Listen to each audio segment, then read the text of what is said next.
Welcome. Thanks for joining us. Today we'll be talking about alcohol and the impact it has on our youth.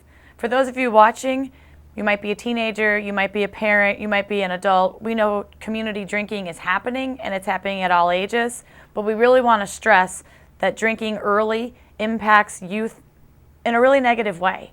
A lot of kids are starting around the age of 12. That's the average age to start drinking here in Arizona. And we're learning that brain development is ongoing up until the age of 25. They're hurting their potential. Their brains are being impacted by alcohol, and then all of a sudden they get intoxicated and they're likely to engage in other risky behavior.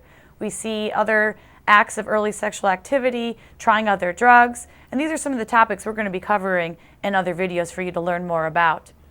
If you're concerned about some of the drinks that are out there, we're seeing everything from shots of hard liquor, wine, beer, and then we've got genetics factoring in to people and their bodies and what's happening. So again, any form of alcohol is too young for our youth. We want to push back. We want to delay the use. We want to definitely emphasize that after the age of 21 because it can be risky even as an adult. Adults have other things, other risks happen because of their use of alcohol as well.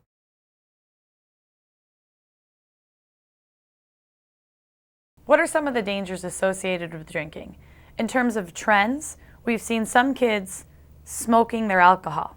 That probably sounds crazy. Maybe you've never heard of it, but they're smoking it through containers and it's a direct inhalation into their lungs where it's not being processed. So it's impairing them faster. A lot of times we think about binge drinking being the problem, and that's definitely a problem. We have people slamming beers, taking excessive amounts of alcohol in shots. And that's something to discuss, that a shot of alcohol, it might seem smaller than a can of beer, but they are equivalent. And we have young people just taking shots and mixing drinks, and that's dangerous, hands down across the board for anybody. Drinking excessive amounts of alcohol will impair their decision-making skills.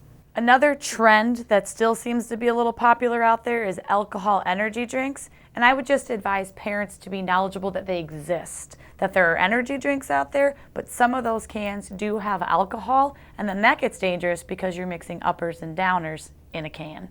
So do know they're out there. When it comes to the prevalence of alcohol use in Tempe, a recent survey through the Arizona Youth Survey in 2012 found that nearly 58% of our Tempe 8th, 10th, and 12th graders have used alcohol in their lifetime. Another statistic on the AYS was that over 33% of Tempe youth in 8th, 10th, and 12th grade have used alcohol in the last 30 days. And when it comes to binge drinking, the Arizona Youth Survey in 2012 found that over 18% of our Tempe youth in 8th, 10th, and 12th grade have been binge drinking.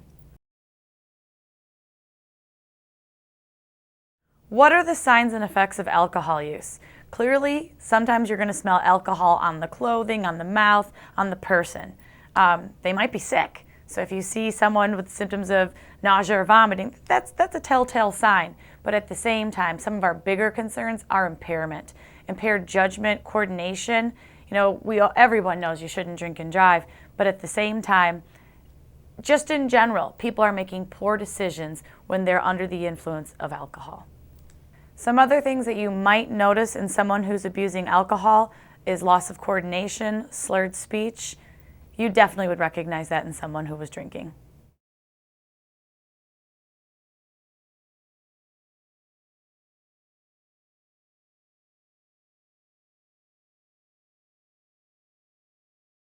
Where are our teenagers getting alcohol?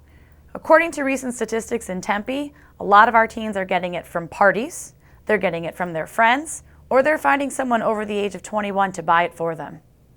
Another scary statistic is here in Tempe, our 8th graders are obtaining alcohol, taking it from our homes more than our 10th and 12th graders are. Nearly 33% of the 8th graders take it right from mom and dad's house.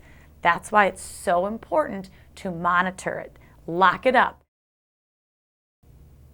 I hope by watching this that you've all learned the importance of talking to youth early when it comes to alcohol abuse. Kids are starting too early and we definitely want to delay it. We want them to wait as long as possible up to the age of 21. Anything under is too young. Kids are making poor decisions, and we want parents to be knowledgeable and talk to their kids. Sadly, I'll reemphasize it again. When kids start drinking early, they're likely to engage in other risky behaviors, and that can be early sexual activity, trying drugs. Some of these drugs are brand new, and we're going to talk about them in other videos, and drinking and driving. We know how dangerous that is.